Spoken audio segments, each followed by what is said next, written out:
remaining. Wisp as well as Oracle going to be banned The defensive supports We'll have the Tinker with and most of them. Execration not taken out by. I do like the fact that they banned the Oracle. I think that hero is just really annoying to play against, especially in conjunction with that Mirana. We talked about how most Miranas, especially with that Ags build, 10 your only seconds objective really remaining. is just stay alive, because you're going to get damage out no matter what, just as a 5 byproduct of seconds your agonyms. remaining. But by having one of these defensive supports, it makes it so much easier for you to leap in Reserve really time. recklessly and reset things for yourself. Particularly annoying for some of the offlaners, such as the Escape Fat Rider as well as Dailies, turn to Beastmaster. pick. Beastmaster, obviously, his single target disable, easily taken out by the Oracle. Witch Doctor will actually be picked up by Execration. Hero, he certainly saw his heyday 10 earlier seconds this year, remaining. but has fallen off recently.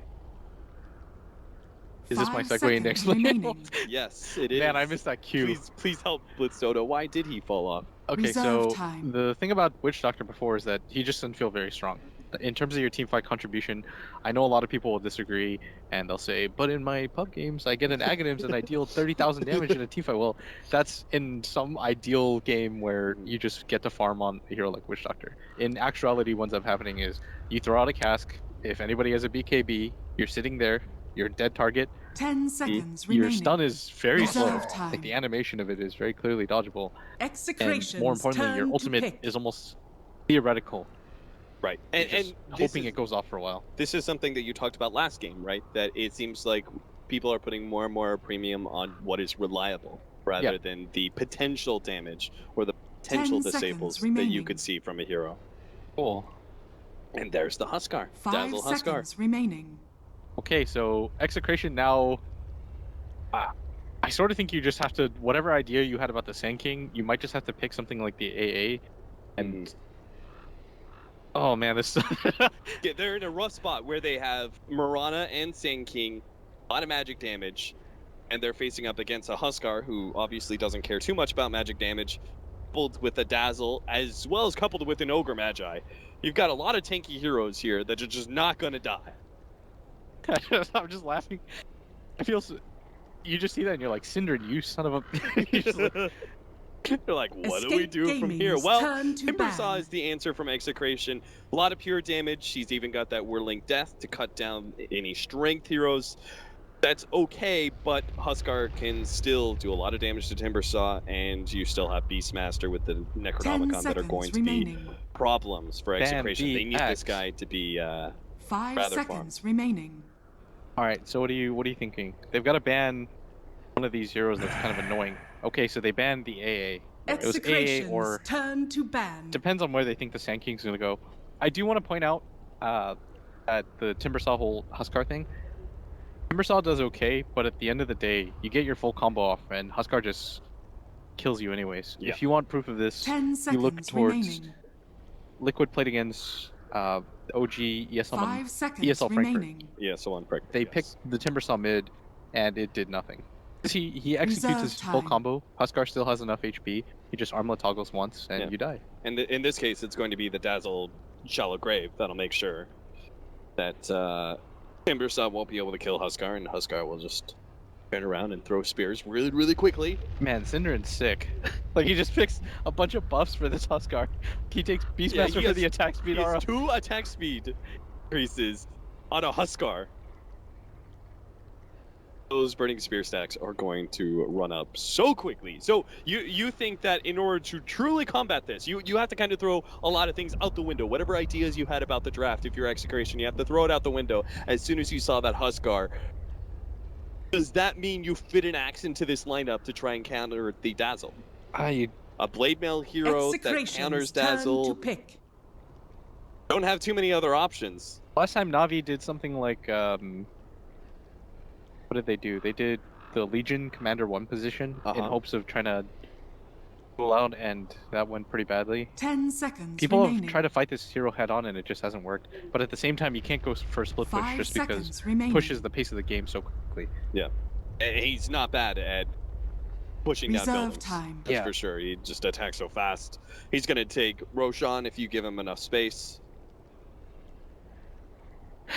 Cinderin. He's been waiting for this one moment. Yeah, you devil you. And Escape there is a Gaming's Sven, turn to heavy pick. physical damage dealer. Still not sure how they're going to be able to deal exactly with the Shallow Grave and the Huskar. They're going to need some really sick initiations from the Sand King. But it's looking like we are going to have a 10 Marana seconds and Witch remaining. Doctor as our two supports. Sven farming away at that top lane. Timbersaw mid 5 and Sand seconds King remaining. off lane. Or Sand King mid, Timbersaw off lane. How's this work? I think it depends on what Reserve escape time. last pick. 5 seconds They have a lot remaining. of options right now. There's nobody who can really go against that Huskar safe lane though, right? Oh, okay. Koipa's Invoker. Give them a scaling mid just to make sure they've got some good chances still to be able to win the late game if it pushes past 45 minutes. A really good hero at kiting.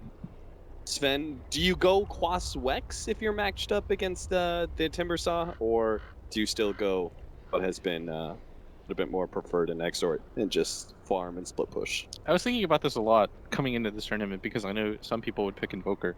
And when I saw the Exort Invoker, I wanted to point out in the last game that I think it's an interesting concept, but at the same time, you know what you get out of Invoker. And teams have just been playing faster and faster, kind of led to him not being as relevant. I think the MVP style of running him as Quas 10 Wex seconds remaining. might be where you have to go for this hero to really effectiveness, but for the most part, I almost always just see Quakefoot play Exort. Like, I don't think I've ever seen Quakefoot play the Quas Wex. It just doesn't really fit his wheelhouse as a player. Like, you don't Prepare think of for him as this battle. run around, create space. You think of this guy who's just going to outfarm you and beat you down with his superior presence in team fights. He is he's one of the epitomes of a farming mid for sure, right? So we are going to have our early push out here in game number 2, Execration versus Escape Gaming. Already Yapsor, under the guise of smoke, has managed to get himself a very aggressive observer ward in the Dire jungle, being able to read the movements of Kimo on the Marana and hopefully be able to keep Koifa in a safe place. Also gets a very aggressive mid ward as well. Again, everything to make sure that Koifa has a good time on the Invoker. Let's talk about the objectives of this game for both teams. I think for 30 Execration, they need to seconds secure to this battle. Fen's jungle stacks. And I think RR needs a really good timing on that Blink Dagger. They can't afford for their main initiating hero in a game like this to be behind at any point in the game. Like, he has to accomplish a lot. Maybe more so than any of the other members of the team. And on the flip side, I think Escape, they have to contest this this ancient stack area, and they have to do it before the second gets something that can allow them to team fight. And then from there, the game becomes very standard. It's all in on this The Huskar, right? battle You just keep buffing him, begins. Yeah. making him unkillable. You go for the Roshan, and you go for the high ground as a result. Would you say in that time where Huskar is looked at as one of the scariest, that kind of 20, 25 minute mark, right, where he's in some ways unkillable, he's a monster in team fights, he's pushing down some of your towers. Do Execration just split push? Do you think they actually can contest with the right Blink Dagger pickups? I don't think you can split push in a game like this, because again, you can simply go for Roshan if you're Escape and Yeah. go for a push, and they will take down towers so fast, Cap. Well, they knew it was going to be a Timbersaw mid, so they went ahead and put Era on the Huskar in our mid lane, and we are actually going to be having Koifa farming down at bottom lane instead. Abed is already feeling the burning sensation from those spears as he's trying to get whatever CS he can, but it is going to be hell to pay every single time he gets a single CS. He does have some stacks, and that poor man shield's going to help him out a little bit, but fire is a natural counter to everything. RR, meanwhile, is our offlaner actually picked up the Iron Talon and tried to go straight jungle, but Escape Gaming are counting that as well. Abed, whew, 7 burning spear stacks. He actually pops the healing. Oh no. Okay, he's... Not the time to pop that healing cell, friend. I think he thought he was going to die, but it Yeah. is still only level 1 Burning Spear. But now he's in a terrible position, has to ferry himself out yet another healing salve just to be able to stay in this lane.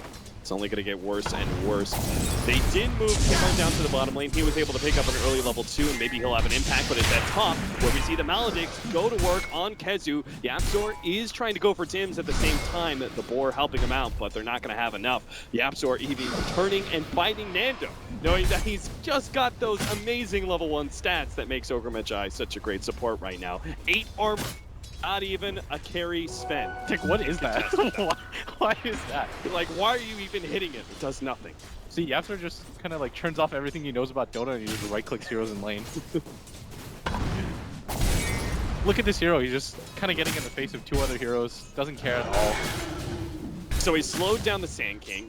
He is now being incredibly disruptive in the top lane and freeing up a lot of space for Kezu to be able to get farm.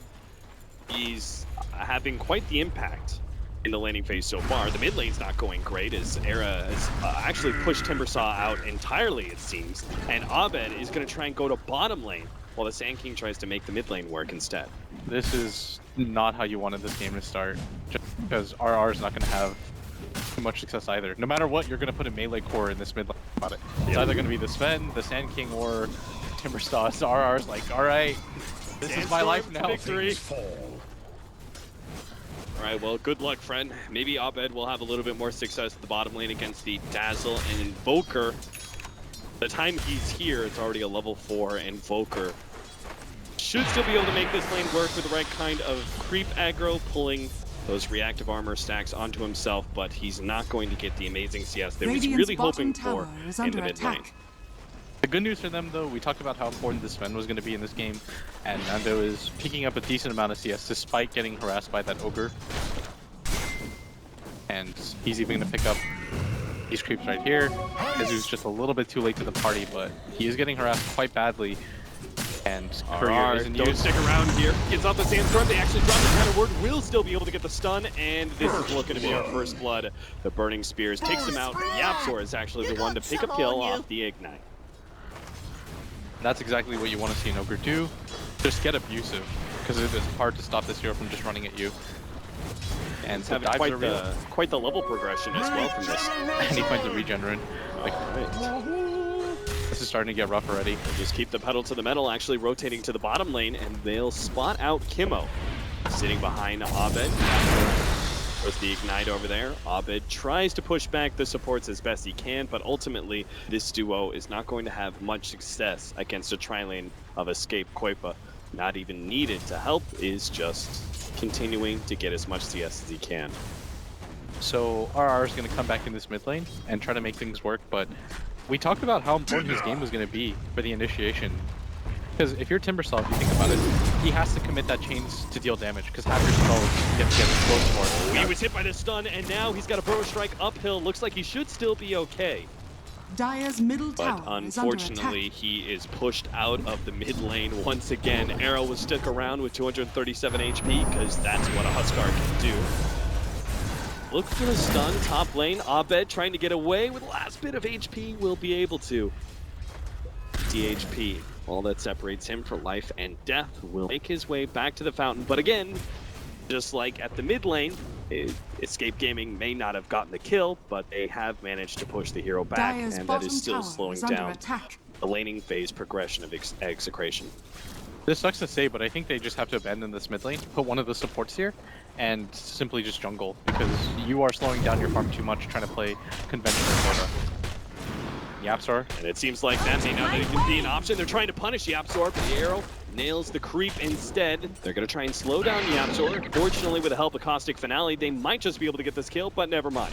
It takes them Radiant's so top long to tower kill is under Yapzor. Are you for attack. real, Arrow Cap?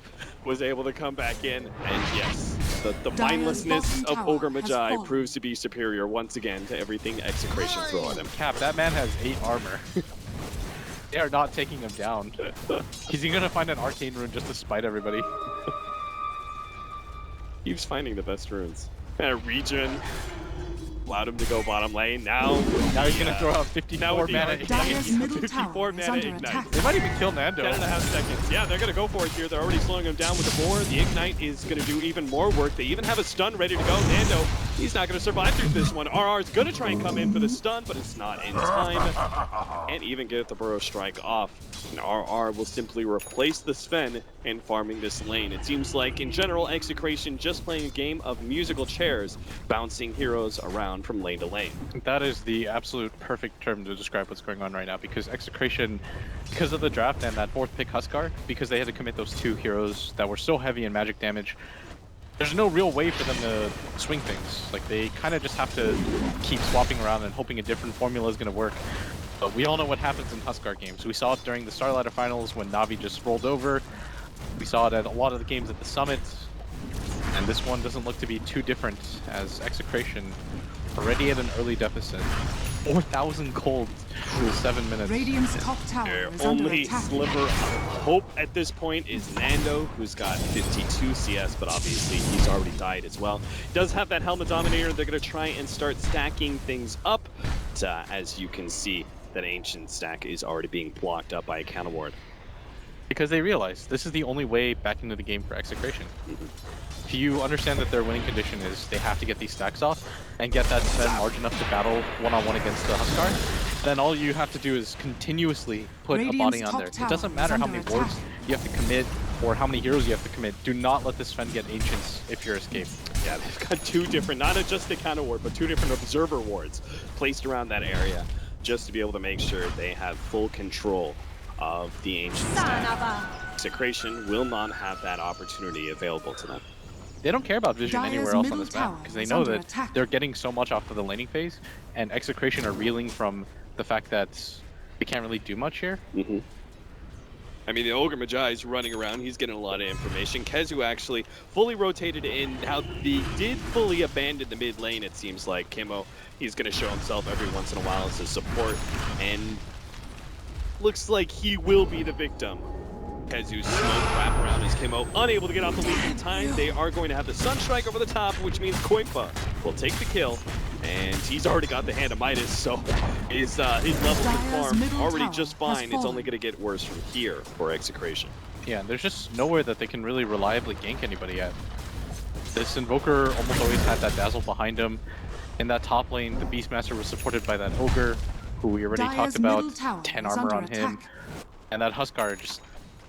You have to kind of forget about it. He's already got an armlet. So there's no real way for Execration to get back into this game, even by going for any sort of engagement. So they just kind of playing the pace of the game. Maybe hope that Escape overextends somewhere.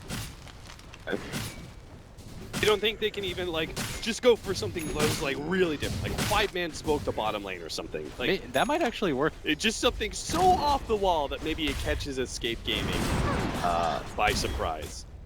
They're going to have to do something like that if they're going to stand a chance in this game. Yeah, because standard play does not look good for Execration. Radiant's middle tower is under attack. You notice that Cinderin already makes his way up here because he realizes that Huskar is your everything. This is the hero that you want to play around at this point in the game. Koifa will continue to do Koifa things, but even in a 5v4 situation where he's just airstriking with the Sunstrikes, you can win team fights. He's not going to make the same mistake that we talked about Execration made in game number 1, where Abed showed himself in the mid lane. As soon as Escape makes some sort of play on the other side of the map, Koifa immediately backs up to jungle and even plays even more defensively, playing near the tier 2 at mid. Tim is going to be jumped on here. The Sunstrike going to be off the mark because Kezu unfortunately couldn't get off the Primal Roar in time to line that one up. But still, get the kill nonetheless, and might just be able to get Nando as well. He's trying to make a play, cutting through between the tier 1 and tier 2. Runs into Koifa, manages to get off the stun, but now is blocked in by the Force Spirits. Excellently played by Koifa, trapping Nando. And Cinderin players will take the kill off the Shadow Wave bomb. And I really like the fact that they're just leaving Era up here to continue to get solo XP. Because the one thing that could slow them down is if they split up, or if they group together too much, they might just get behind in levels, which is what we're seeing with this Dazzle, who's only level 5, as opposed to level 6 Witch Doctor. But at the same time, they understand the strength of the lineup. Once again, they can just ball around this Huskar, and there's not a whole lot that Execration can do. I think Execration is making the correct play here. They went for this bottom area like we talked about in the last game, how important it is for Dire to just invade Radiant Jungle. The problem is the payoff just isn't as strong in this game. They didn't manage to catch any heroes lurking there in the bottom lane. Like earlier, maybe they could have caught Koifa or something like that, but Escape had fully abandoned the lane by its time Execration made that kind of rotation, and they only get a tier 1 in exchange for the tier 1 that had already been taken by Escape at top lane. I think they really just need some sort of wombo combo off of this Witch Doctor ultimate into the Sand King ult when he eventually gets a Blink Dagger. Like, I'm racking my brain so hard right now. Yeah, you're looking 10 minutes in the future because everything before that is all doom and gloom for Execration, and there's no other way we can really get around that. Yeah, I know my job Can't really sugarcoat this one. job in a game like this is to try to figure out a way for The Execration prize to, is mine. you know, get back into this. But like, this is sometimes just what happens in a Huskar draft. It's like they're even gonna find a DD rune, and they're probably just gonna go for Roshan right now because they know that there's no Blink Dagger available on that Sand King. In which case, Execration have very small chance to be able to fully interrupt a Roshan attempt. They are going to cut Abed across here behind the tier 1 at top lane and see if they can Radiant's take top that. tower Now that'll is under obviously attack. mean that Escape get a free Roshan, but hey, we already said that Execration can't contest Radiant anyway, structures so are if fortified. they can just get a little bit of gold in their coffers in Radiant's exchange top for that tower is Roshan, under that is attack. at least something to work Dire's with. bottom Yeah, tower this is a under take attack. what you can get situation. And that stack that we were talking about of the Ancient is still not available. And that is the whole reason why you take Sword. Now this is where the Doom push comes in as Execration. They're just gonna, they scan, they confirm Radiant's what they top already tower knew is under as attack. Roshan falls, and now they are gonna sit behind this bloodlusted Huskar. Dire's bottom tower is under attack. Double damage as well. And Alacrity. Still going on. And Alacrity. Oh man, we forgot about that Dire's one. bottom tower 2 has attack fallen. speed increases from the Beastmaster Aura as well as the Ignites, and with that last big Invoker, now have Alacrity damage increase as well as attack speed. And sure enough, 13 minutes in with an Aegis. Escape Gaming will push high ground, and Execration do not have the Dire's tools structures to are really fortified. get a good initiation to threaten Escape.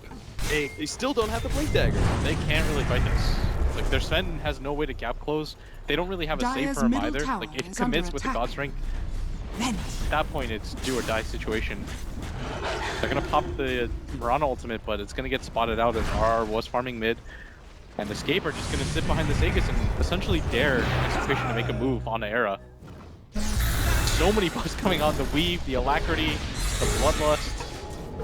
And puts in the Vitality on himself just to make it easier. Kimo, he's going to the first target, spotted out there.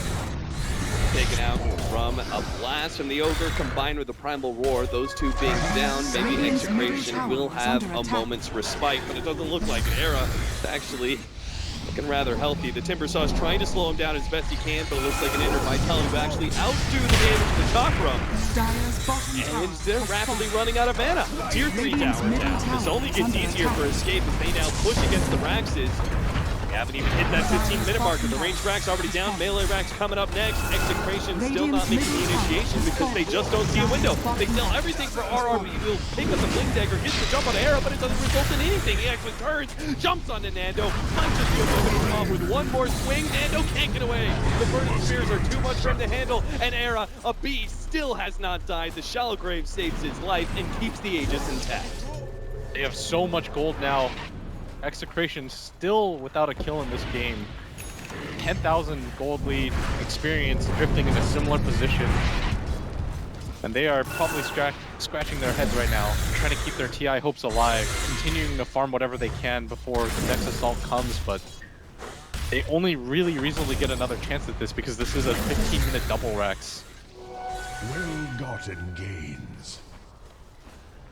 A full-on halberd is coming in now for our Huskar. So a very early big strength increase, as well as now you have a disarm to play against the Sven, as well as an invasion chance. Yeah, they'll just do the same thing again. They'll play behind this Huskar, similar to what they did with the Tiny and the Healing Ward. How do you buy yourself time as Execration? 2 Dire's minutes until middle the Aegis tower goes is down. under attack. Maybe Escape won't push high ground if that Aegis is intact, but how do you buy yourself 2 minutes? I think you just have to Dire's take a fight middle right tower now. has fallen. Doesn't matter what it looks like at this point. You can't afford to get a second set of racks down in just 16 minutes into the game. Era Radiant's deals too top much tower damage. is under attack. You hope for a dream fight right now with RR and this Witch Doctor. They're smoked up. Got They're the looking stun. for it. Here he goes. Jump in at the center, straight on through the Burrow Strike, only landing onto Era. They pop it on string. Looking to be able to finish Arrow off, but he already had the Shallow Grave down, and Execration forced to retreat. Find themselves some time. Tim's going to work with that Death Ward, and he will be able to take him out. Aegis down, and Era rather deep inside the base. RR thinking about slowing him down with a Burrow Strike? No, actually doesn't go for it, just hoping that Escape will themselves run away, making this job a whole lot easier for Execration.